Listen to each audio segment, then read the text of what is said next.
I call the Right Honourable Winston Peters. Mr. Speaker, there is a fundamental principle that you cannot fix a wrong by creating another one.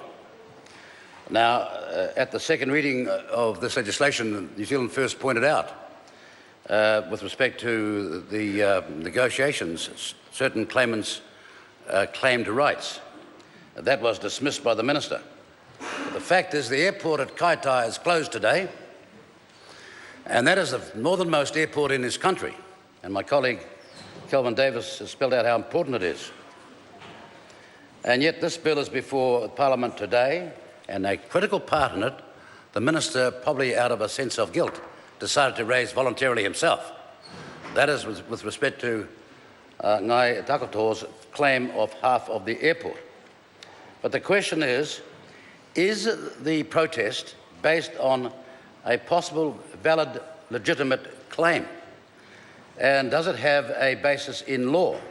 Now, the law is very clear on this matter in this sense, that land taken under the Public Works Act, if no longer to be used for that purpose, should be handed back to the original, or first offered to the original owners.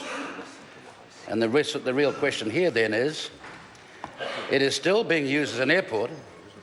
The government has decided to change ownership, but is that change back to the original owners? And that is the question for which the answer is in dispute, and that's why we have a protest now.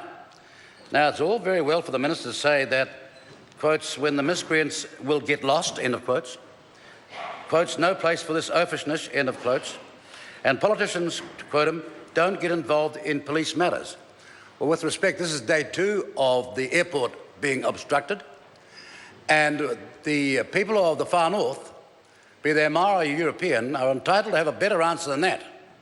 If this is a baseless claim, then let the lawful authorities do their duty. But we are not going to stand by up north while a critical facility in a neglected region is itself closed. We already have lost on 1 April the services of Air New Zealand. We have an interim service from Chatham Islands, from the Great Barrier Airlines, and now they can't operate. And so I'm asking the Minister, what does the government intend to do? Now, he can recite the 2013 statement with the claim of authority that he just gave, excepting, of course, last month the Wellington High Court instructed the tribunal to reconsider Ngāti Kahu's request. So let's have the latest law, not the one that has been superseded in terms of a decision at the Wellington High Court. Now, Minister, what does the government propose to do?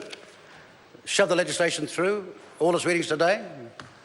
And if it is erroneous as to the claimant's rights with respect to the airport, then that will be embossed or imposed by law.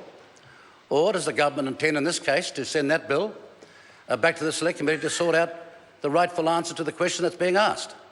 And I think everybody up north, Maori and European, is entitled to hear more than that from the Minister today. He comes from a cabinet who, after all, have a Minister of Police, and I would like to know what's going to happen, because all people, regardless of their background, are going to be damaged.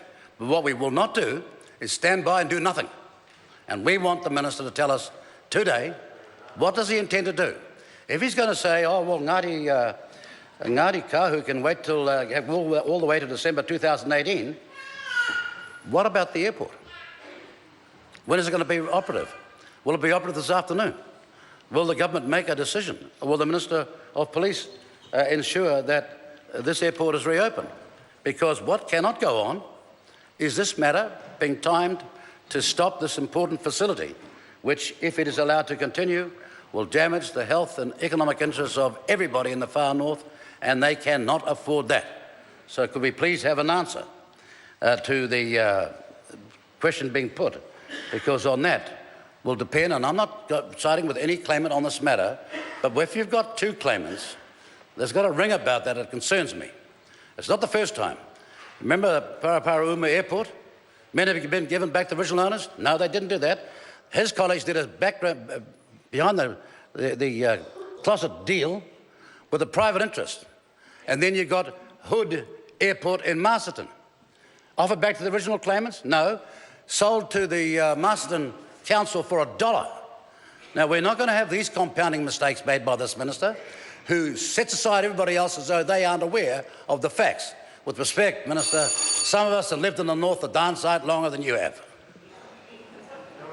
Mr Chairman. I call the Honourable Christopher Finlayson. And some of us have read the legislation and the deed